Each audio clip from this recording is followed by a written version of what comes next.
사사기 19장 구약성경 사사기 19장 1절부터 10절까지입니다.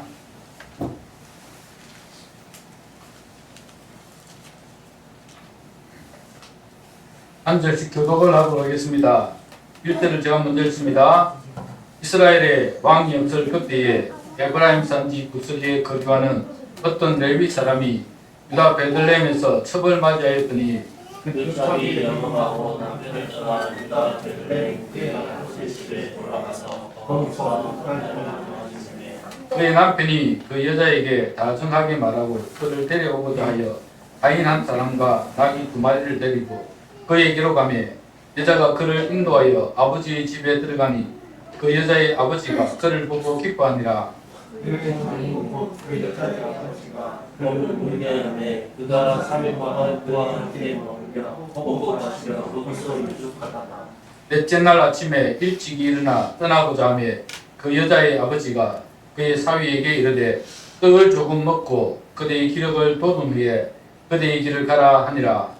두 사람이 앉아서 함께 먹고 마시매 그 여자의 아버지가 그 사람에게 이르되 이 밤을 여기서 유숙하여 그의 마음을 즐겁게 하라니. 그 사람이 일어나서 가고자 하되 그의 장인의 간청으로 거기서 다시 유숙하더니 다섯째 날 아침에 기지는 하나가 가자하되 그 여자의 아버지가 이르되 저하오니 그대의 기억을도 내가 그물로 그 사람이 첩과 가인과 더불어 일어나 떠나고자 하며 그의 장인 곧 그 여자의 아버지가 그에게 이르되 보라 이제 날이 저물어 가니 청하건대 이 밤도 유숙하라. 보라 해가 기울었느니라. 그대는 여기서 유숙하여 그대의 마음을 즐겁게 하고 내일 일찍이 그대의 길을 가서 그대의 집으로 돌아가라 하니 그 사람이 밤을 지고자 하시니라.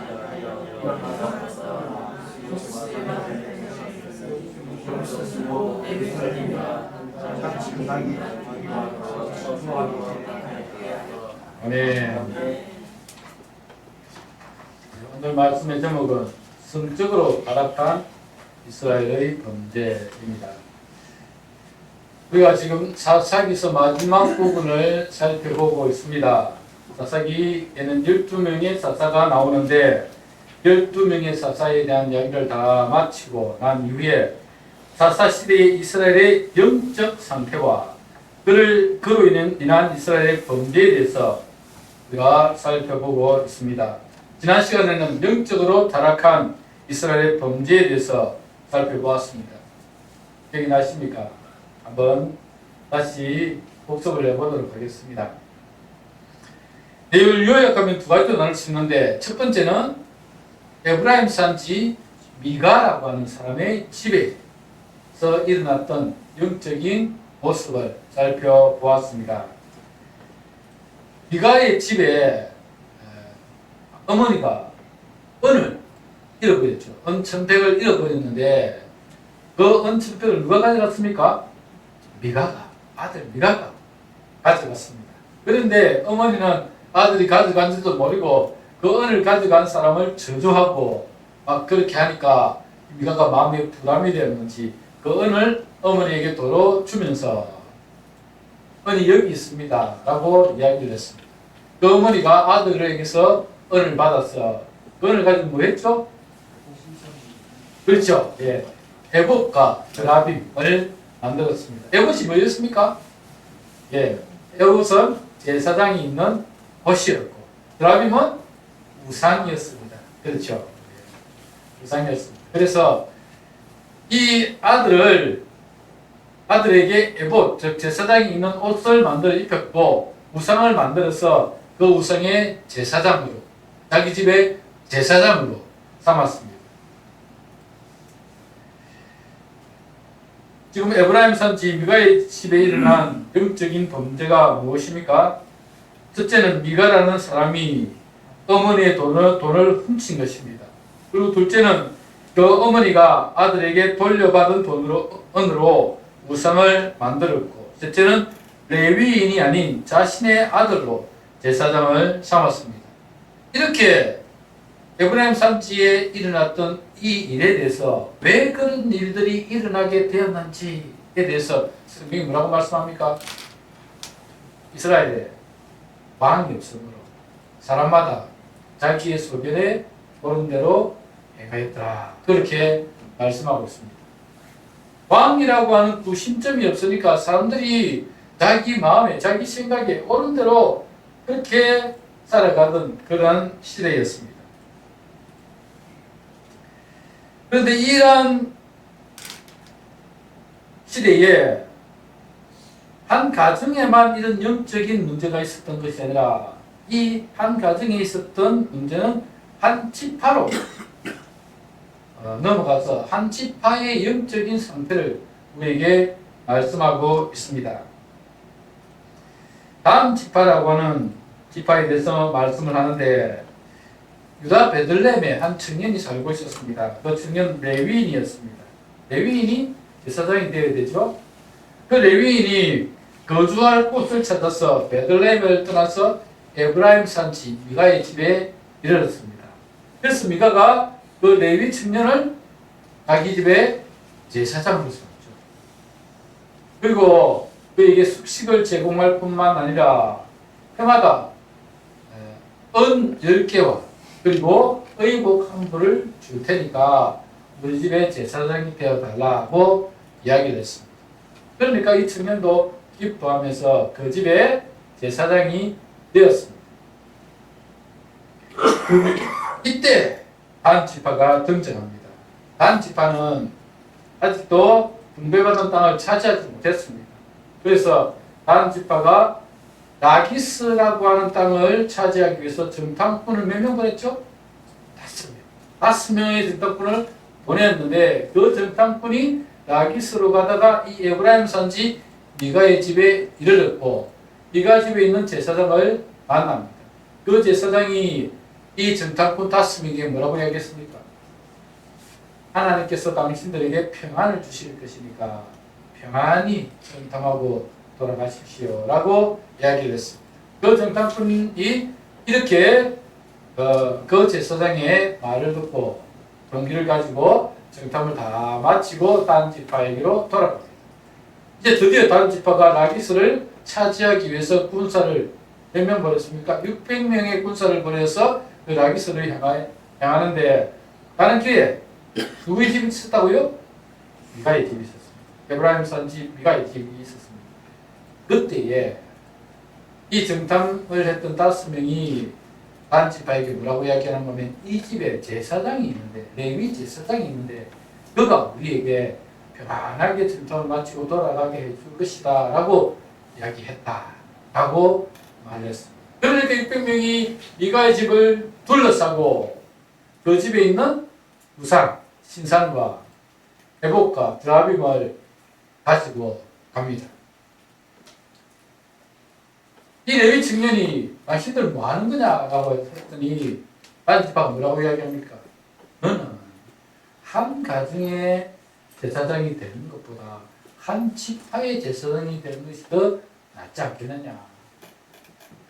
우리 지파의 제사장이 되라 하니까 이 청년이 레위 청년이 그 단 지파를 따라서 갑니다. 미가는 자신의 집에 있는 우상과 에봇과 드라빔을 빼앗긴 것도 억울한데 자기 집의 제사장인 이 레위 청년을 데리고 간 것에 분노하며 마을 사람들을 모아서 단 지파를 따라갑니다. 그러나 단 지파가 힘이 세지 않습니까? 600명의 군사들이 있었기 때문에 따라갔지만 단 지파가 왜 따라오느냐? 따라오지 마라. 오면 죽는다. 라고 하니까 다 돌아갔습니다. 여러분 지금 이스라엘의 영적 상태가 보이십니까? 이스라엘은 12지파가 있었지만 땅을 분배받은 지파는 몇 지파라고요? 11지파. 한 지파는 분배받지 않았습니다. 왜 못 받았습니까? 한 지파는 레위 지파인데 이 레위 지파는 땅을 분배받는 대신에 11지파에게로 들어가서 그들에게 하나님의 말씀을 가르치고 그들이 하나님의 말씀에 순종하며 살아가도록 그들을 지도해야 될 사람들이었습니다. 그래서 땅을 분배받지 못했습니다. 그런데 이 레위인들이 그 역할을 감당하지 못한 것 같죠. 도리어 오늘 본문에 나오는 레위 제사장은 영적으로 타락한 상태임을 보여주고 있습니다. 먼저는 하나님만 숨기고 하나님의 말씀을 가르쳐야 할 레위인이 미가의 집에서 제사장으로 있으면서 미가가 만든 우상을 방조하고 그것을 섬기고 있었습니다. 다음으로 미가 집의 레위 청년은 자기를 돌보아준 미가를 배반하고 돈과 명예를 쫓아 미가의 집을 떠나 단 지파를 따라가고 있었습니다. 사사기는 이렇게 한 가정의 문제뿐만 아니라 단 지파라고 하는 한 지파의 영적인 상태, 영적인 문제를 고발하고 있는 것입니다. 이스라엘의 영적인 문제는 성적인 타락으로 이어집니다. 오늘 우리가 살펴볼 것이 그 영적인 타락과 함께 이 성적으로 타락해 있는 이스라엘의 모습들을 우리에게 보여주고 있습니다. 오늘 보면 1절 2절에 보면 19장 1절 2절에 보면 이렇게 시작합니다. 이스라엘의 왕이 없을 그때에 에브라임 산지 구석에 거류하는 어떤 레위 사람이 유다 베들레헴에서 첩을 맞이하였더니 그 첩이 행음하고 남편을 떠나 유다 베들레헴 그의 아버지의 집에 들어가서 거기서 넉 달 동안을 지내며 그렇게 말씀합니다. 오늘 본문에도 이스라엘의 왕이 없을 그때에 라고 하면서 왕이라고 하는 구심점이 없던 시대에 사람들이 자기의 생각에 옳은 대로 행하던 모습을 고발합니다. 이스라엘이 왕이 없던 그때에 그 시대 사람들의 모습이 어땠습니까?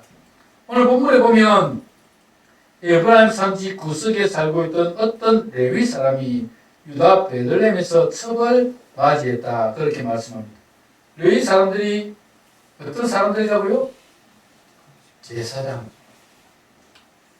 레위 사람들은 제사장이 될 사람들이고 그들은 각 지파에 흩어져서 하나님의 말씀을 가르쳐야 하는 사람들입니다. 그 레위 사람이 자기의 조강지처 외에 유다 베들레헴에서 첩을 맞이하여 살고 있었습니다. 제일 하나님 앞에서 거룩하고 순결해야 할 레위 지파 사람들이 이렇게 조강지처 외에 첩을 맞이해서 그 첩을 또 거느리고 있었다는 것입니다. 그것뿐만 아니라 그 첩은 어떻습니까? 그 첩은 레위 그 사람으로 만족하지 못하여서 행음하였다. 그렇게 이야기합니다. 즉 남편 외에 다른 남자를 만났어. 그래서 즐기고 있었다는 것입니다. 행음하였으니까 남편의 눈치를 보고 남편과 함께 있을 수 없어서 어디로 돌아갑니까? 친정집으로 돌아갑니다. 이야기 시작부터 막장 드라마이지 않습니까? 그때 당시 이스라엘의 성적인 모습을 여실없이 보여주는 사건입니다. 그런데 그 남편은 첩을 잊지 못한 것 같습니다. 그래서 그 첩을 데려오기 위해서 하인 한 사람과 나귀 2마리를 데리고 유다 베들레헴에 있는 그의 첩의 집으로 찾아갑니다. 그들이 유다 베들레헴에 도착했을 때 그 첩이 그를 알아보고 그를 아버지의 집, 장인의 집으로 인도하여 드립니다. 장인은 이 사위를 보고 매우 기뻐했습니다. 딸이 행음하고 도망쳐 왔는데도 불구하고 자기 딸을 데리러 왔습니다. 장인으로서는 얼마나 고맙고 기쁘겠습니까? 장인이 사위를 기쁘게 맞이하여서 그 사위에게 정성껏 대접을 합니다. 3일 동안 그 사위에게 아주 좋은 것으로 대접을 했습니다. 사위는 셋째 날까지 있고 다음날 넷째 날에 이제 아침 일찍 떠나고자 하여서 짐을 챙기고 있었습니다. 그때 장인이 그 사위에게 하루만 더 있다가 맛있는 거 먹고 그렇게 가라고 이야기를 합니다. 그래서 사위가 마지못해서 그 장인의 집에 하루 더 머뭅니다. 그리고 그날 밤도 잤습니다. 5째 날 아침 일찍 떠나려고 하는데 또 장인이 잡습니다. 내가 맛있는 거 준비했으니까 이거 먹고 좀 몸을 도든 뒤에 그렇게 떠나라 그 이야기는. 그래서 그것을 먹고 또 오후가 지났습니다. 떠나려고 하니까 장인이 붙잡습니다. 이제 해가 좀 있으면 지는데 오늘 밤도 자고 가라 이야기하니까 그 레위 사람이 뭐라고 이야기합니까? 아닙니다. 나는 더 이상 여기서 잠을 잘 수 없습니다. 이제 떠나겠습니다. 하여서 떠납니다. 길을 떠나는데 얼마 안 가니까 이제 해가 지고 갑니다. 해가 지고 하니까 어디서 유숙을 해야 되지 않겠습니까? 성경 보면 베들레헴에서 떠나서 어디로 가느냐면 여부스. 여부스는 예루살렘입니다. 베들레헴과 예루살렘, 여부스는 가깝습니다. 그런데 그 여부스는 그 예루살렘에는 지금 아직 유대인들이 살지 않았습니다. 이스라엘 백성들이 살지 않았습니다. 아직도 이방인이 살고 있었습니다. 그래서 이 레위 사람이 내가 이방인의 땅에 머물기를 원치 않는다. 그래서 그 옆에 베냐민 땅으로 갑니다. 베냐민이 살고 있는 기브아 땅으로 갑니다. 거기서 내가 유숙하리라 하면서 그 땅으로 갔습니다.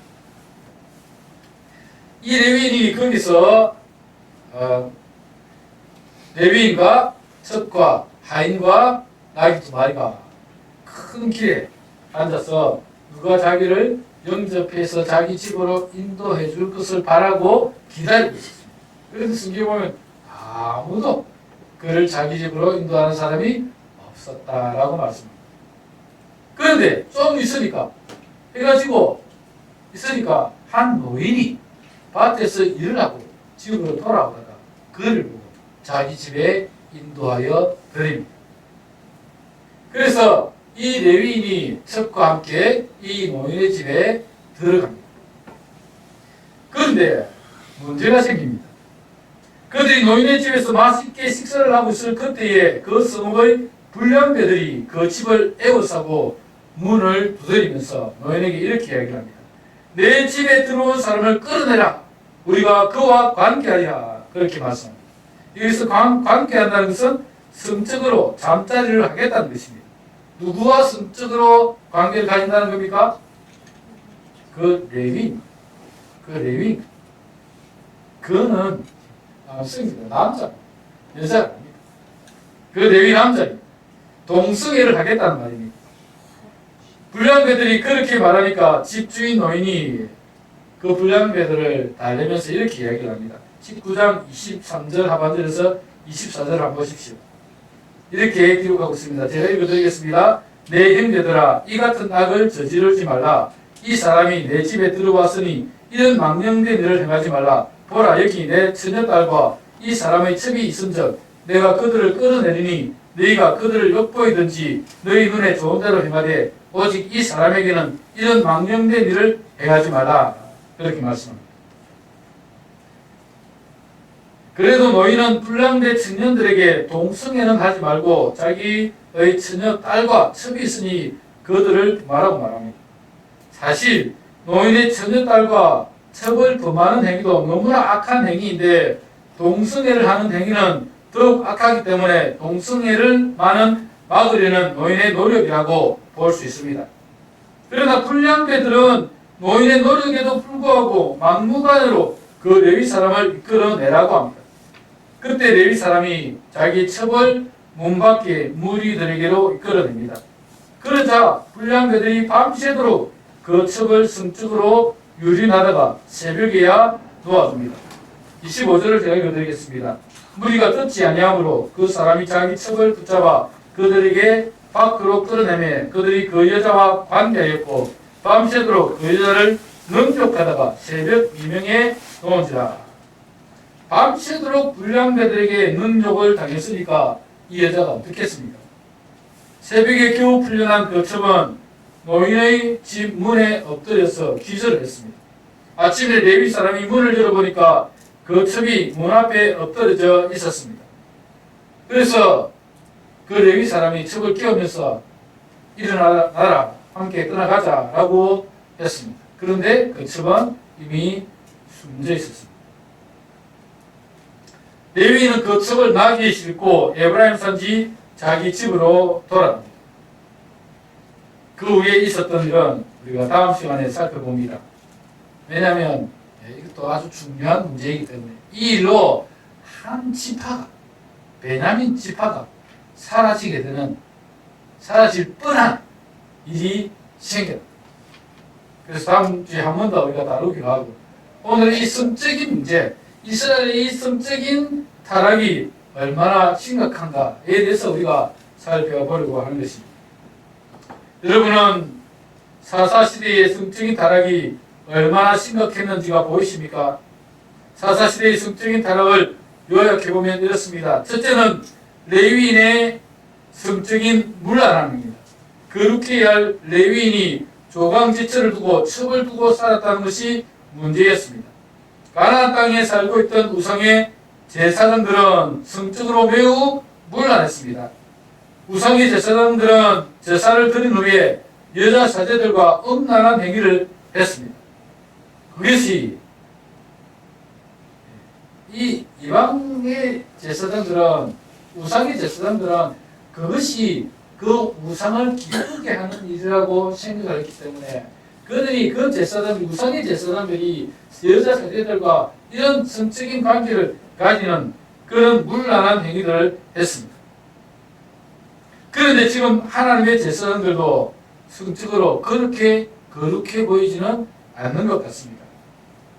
거룩해야 할 하나님의 제사장들이 이렇게 첩을 두고 이런 모습들을 성경은 우리에게 말씀해 주고 있습니다.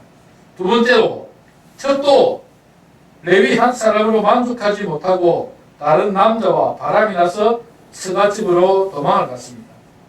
레위인이었던 남자도 성적으로 거룩하지 못했지만 그 레위인과 결혼한 첩도 성적인 정조를 지키지 않았던 것입니다. 남자도 여자도 성적으로 문란하기는 마찬가지였습니다.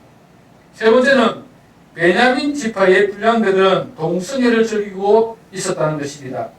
하나님의 거룩한 백성들이 세상 사람들도 하지 않은 동성애를 공개적으로 즐기고 있었다는 것은 이스라엘 성적 타락이 얼마나 심했는지를 보여주고 있습니다.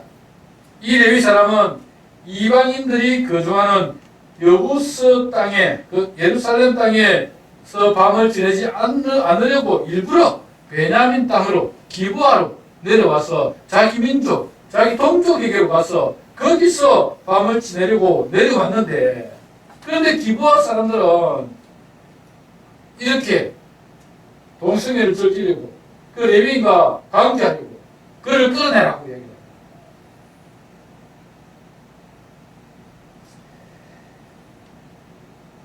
참 그 시대 사람들의 그 성적인 타락이 얼마나 심각한지를 보여주는 좋은 예입니다. 마지막 네 번째로 레위인의 첩인 한 여인을 수십 명의 사람들이 밤새도록 그를 유린하고 성적인 관계를 가졌다는 것입니다. 베냐민 지파의 기브아 불량배들은 성적으로 매우 개방이 되어 있었습니다. 그룹 섹스를 즐기고 있는 것 같습니다. 한 여인을 수십 명의 남자들이 밤새 유린하며 성적인 쾌락을 즐겼습니다. 밤에 집에서 은밀히 잠자리를 가지는 것이 보통 부부와의 관계입니다. 그런데 공개적으로 여러 사람들이 그룹 섹스를 하고 있었다는 것은 그 시대에 성적으로 얼마나 타락해 있었는지를 보여주는 것입니다. 그것도 그 여인의 상태는 상관없이 한 여인을 밤새도록 유린하다가 탈진하여 기절할 정도로 유린했습니다. 왕이 없던 시대에 이스라엘의 영적 상태와 성적 상태가 어떠했는지를 보여주는 모습이라고 볼 수 있습니다. 그렇습니다. 여러분, 영적으로 타락하면, 즉 영적으로 죽어 있으면 하나님과의 관계가 끊어지고 하나님과 소통하지 않고 하나님의 말씀에 순종하지 않는다면 우리의 영혼이 죽어 있으면 결국 우리는 추구하는 것이 뭐죠? 자기의 쾌락, 즐거움, 욕심 이런 것들이 자기를 지배하게 되어 있습니다. 세계 역사를 봐도 그런 것 같습니다. 영적으로 타락한 시대는 어김없이 성적인 타락이 이어졌습니다. 그리고 그 성적 타락은 그 도시 혹은 그 나라의 멸망을 가져오는 경우가 많았습니다. 소돔과 고모라의 멸망은 성적인 타락에서부터 비롯되었다고 말할 수 있습니다. 여러분, 소돔이라는 그 말 자체, 그 뜻 자체가 동성애를 말합니다. 소돔이라고 하는 말 자체가 동성애를 말하는 것입니다. 소돔과 고모라, 여러분 그 성에 누가 살고 있었죠? 소돔 성에 아브라함의 조카 롯이 살고 있었습니다. 롯이 살고 있었는데 하나님께서 그 성을 멸하려고 천사를 보냈는데 아무도 그 천사를 영접하지 않았지만 롯은 그들을 보고 자기 집에 들였습니다. 그리고 극진히 대접했습니다. 그런데 그 밤에 소돔 성의 불량배들이 찾아오죠. 소돔 사람들이 몰려와서 그 낮에 왔던 그 사람을 이끌어내라. 우리가 그들과 관계하겠다. 동성애를 하겠다. 라고 그렇게 외쳤습니다. 그때에 롯이 그런 악한 일을 행하지 말라. 라고 했습니다. 자기의 두 딸을 내줄 테니까 이들은 우리 집에 올 손님이다. 이들은 관계하지 마라. 그렇게 이야기했습니다. 그런데 막무가내였죠. 그러니까 천사들이 그 소돔성 사람들의 눈을 어둡게 합니다. 앞을 보지 못하겠습니다. 그리고 롯에게 빨리 이 성을 빠져나가라. 이 성이 하나님의 진노로 멸망하게 될 것이다. 라고 이야기했습니다. 롯이 지체했지만 천사들이 다 끌고 내보낸 이후에 하늘에서 불과 유황이 비처럼 내려서 그 소돔과 고모라 성이 멸망하게 됩니다. 그뿐만 아니라 이탈리아의 남부도시 폼페이가 화산폭발로 멸망당한 것도 성적인 타락과 매우 밀접하게 연관이 되어 있습니다. 폼페이 유적을 보면 그때 당시에 얼마나 성적으로 개방되어 있는지 남녀 혼탕, 그러니까 대중탕에 남자와 여자가 들어가서 거기서 같이 목욕을 하고 즐기고 그렇게 한 것을 볼 수 있습니다. 창녀들이 넘쳐났고 동성애를 즐겼던 것으로 나타나고 있습니다. 그래서 그 폼페이가 화산 폭발로 완전히 그 도시가 멸망하게 되었습니다. 로마 시대 때도 여러분 마찬가지입니다. 로마가 얼마나 성적으로 타락했는지 모릅니다. 온 도시에 넘쳐나는 술집과 창녀들 그리고 남녀노소 할 것 없이 성적인 쾌락을 즐기던 시대였습니다. 오죽했으면 로마 시대에 자기 아들을 로마의 관리들이 자기 아들을 결혼시키려고 하니까 이 처녀가 없었습니다. 처녀가 없었습니다. 성적으로 개방이 되어 있으니까 처녀를 찾아볼 수 없었습니다. 근데 처녀들이 딱 한 곳이 있었습니다. 예수 믿는 사람. 크리스티아누스들이 그들은 성적인 경계를 지켰습니다. 그러니까 이 관리들이 이 크리스티아누스를 그러니까 그리스도인들을 자기의 며느리로 맞이하여서 그래서 이 기독교의 관리들에게 이제 복음이 들어가고 이 관리들이 예수를 믿기 시작하고 그래서 이 기독교 안에 로마 안에 기독교가 뿌리를 내리게 되었다는 그런 이야기들이 전해져 내려오고 있습니다. 성적인 타락은 성의 문제만이 아닙니다. 술과 마약과 그로 인한 사회 질서가 파괴되는 문제가 동시에 발생합니다. 그래서 도시나 나라가 서서히 무너지게 됩니다. 제가 보냈던 그 사진 한번 보여주시겠습니까? 지금 이 시대 보면 성적인 타락과 함께 찾아오는 술과 마약의 문제가 심각합니다. 지금 미국은 펜타닐이라고 하는 마약과 전쟁을 벌이고 있습니다. 펜타닐은 신종 마약인데 예전에는 마약을 식물에서 수출하지 않았습니까? 대마나 양귀비 같은 식물의 그 특정 성분을 추출해서 흡입하거나 먹거나 주사를 맞는 방법을 사용했습니다.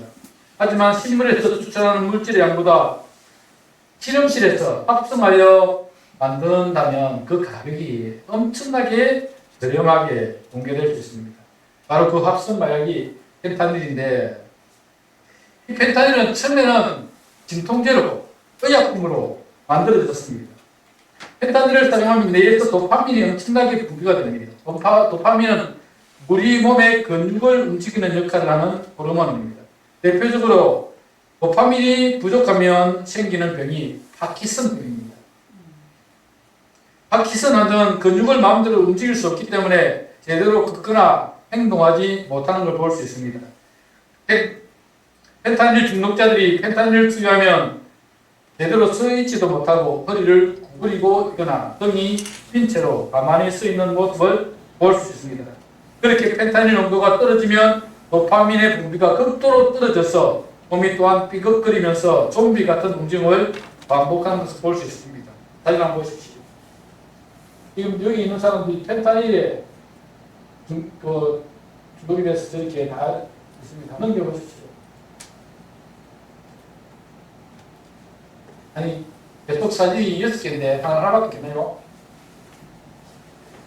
예. 이렇게 펜타닐을 맞을 때는 도파민이 분비하니까 큰 곳에 있다가 떨어지면 약하고 떨어지면 움직이는 것도 이렇게 후보가. 미국의 거리들이 이런 거리들이 많이 심이 나왔습니다. 이것을 좀비 거리라고 이야기합니다. 좀비 거리. 그래서 미국이 공식적으로 중국에다가 요청을 합니다.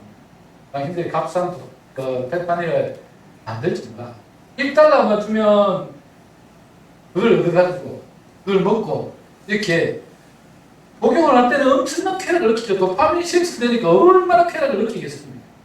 그런데 이게 중독이 되고 이게 치명적인 게 뭐냐면 이게 중독이 되면 죽습니다. 가깝게 먹으면 죽습니다. 6년 동안 미국에서 이 펜타닐을 죽은 사람이 21만 명이나 된다고 합니다. 총기 사고로 죽는 사람의 3배랍니다. 총기 사고로 죽는 사람의 3배. 그만큼 지금 미국은 심각합니다.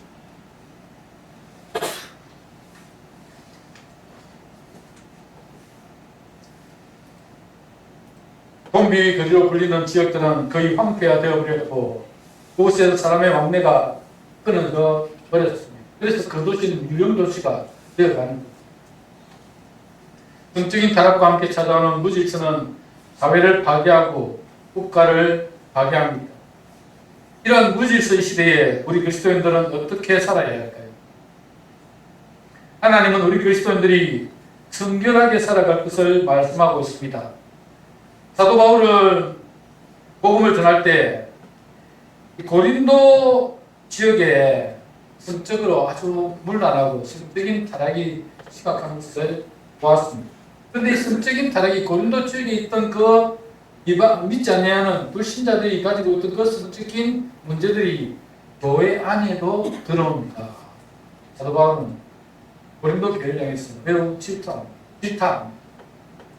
이방인들도 하지 않아요. 그런 성적인 문제를 저희들이 하고 있느냐. 바울은 매우 질타하면서 이렇게 이야기합니다. 고린도전서 6장 15절에서 18절에 보면 이렇게 기록되어 있는데 한번 제가 읽어드리겠습니다. 너희 몸이 그리스도의 지체인 줄을 알지 못하느냐? 내가 그리스도의 지체를 가지고 창녀의 지체를 만들겠느냐? 결코 그럴 수 없느니라. 창녀와 합하는 자는 그와 한 몸인 줄을 알지 못하느냐? 일렀으되 둘이 한 육체가 된다 하였나니 그와 합하는 자는 한 영이니라.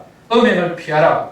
사람의 범하는 죄마다 몸 밖에 있거니와 음행하는 자는 자기 몸에 죄를 범하느니라.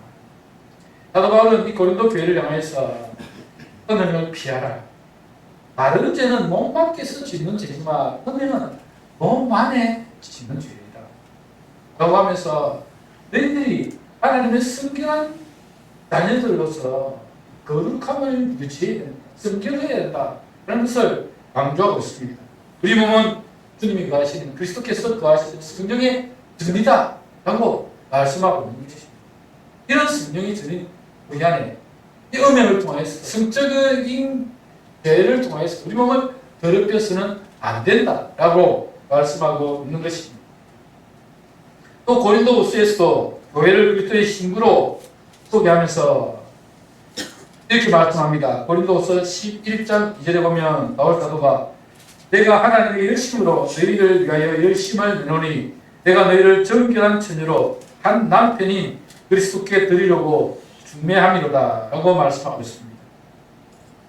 너희를 정결한 처녀로 한 남편인 그리스도께 드리려고 중매하고 있다. 너희는 누굽니까? 고린도 교회죠. 교회는 건물이 아니죠. 우리입니다. 믿음으로 구원받은 하나님의 자녀들, 우리가 교회입니다. 이 건물을 굳이 이야기하라고 하면 교회, 당이라고 붙여요. 성도들이 모이는 장소, 당, 모이는 장소를 당. 이것이 교회의 당이고, 우리 교회는 우리입니다. 저와 여러분이 교회입니다.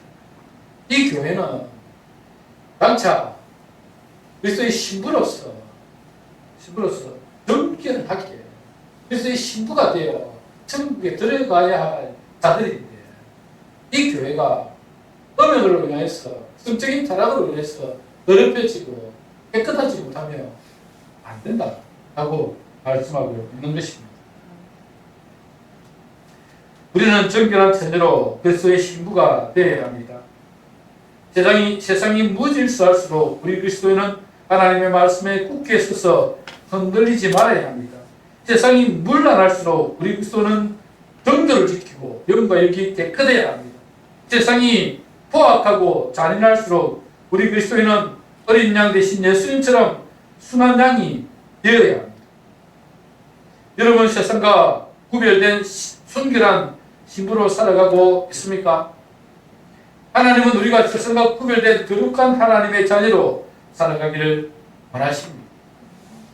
사랑하는 여러분, 세상이 아무리 무질서하고 문란하고 포악하게도 우리 그리스도인은 세상과 구별된 거룩한 주님의 신부로 살아가야 합니다. 요한계시록 19장에 보면 이제 어린 양 대신 예수 그리스도의 신부가 되어서 어린 양의 혼인잔치에 참여한 교회의 모습을 말씀하고 있습니다. 예수 그리스도께서 오시면 우리는 정결한 신부가 되어 주님 앞에 교회가 주님과 이런 어린 신부가 되어 어린 양의 신부가 되어 천국에서 주님과 더불어 함께 살아가게 될 것입니다. 그래도 우리들이 세상에서 이런 성적으로 문란, 타락하고 더로 인해서 많은 쾌락들, 술 취하고 방탕하고 마약을 하고 온갖 것으로 자신을 괴롭히는 이런 행위들을 해서는 안 되는 것입니다. 교회는 거룩한 주님의 신부입니다. 우리가 정말 이 땅을 살아가는 동안에 거룩한 삶을 살아가기 위해서 최선을 다해 노력해야 합니다. 정결한 삶을 위해서 노력해야 합니다. 깨끗한 주님의 신부로서 이 땅을 살아가다 주님 오시는 그날에 주님과 더불어서 영원히 주님 앞에 설 수 있어야 할 것입니다. 사랑하는 저와 여러분이 세상에서 거룩한 주님의 신부로 정절을 지키며 순결한 그리스도인을 살아가셔서 주님의 다시 오시는 그날에 주님의 신부로서 천국에서 주님과 더불어 기뻐하며 즐거워하며 영원히 그곳에서 복락을 누리시는 여러분 나 되시기를 주님의 이름으로 축복합니다. 말씀을 기억하면서 함께 기도하도록 하겠습니다. 기도할 때 하나님, 우리가 이 땅을 살아가는 동안에 정말 정결한 주님의 신부로서 거룩한 삶을 살아가게 하시고 깨끗하고 정결한 우리의 삶을 살아서 하나님 앞에 영광을 돌리는 우리의 삶이 되게 하여 주옵소서. 다같이 통성으로 기도하도록 하겠습니다. 하나님과 풍성하신 하나님 감사합니다.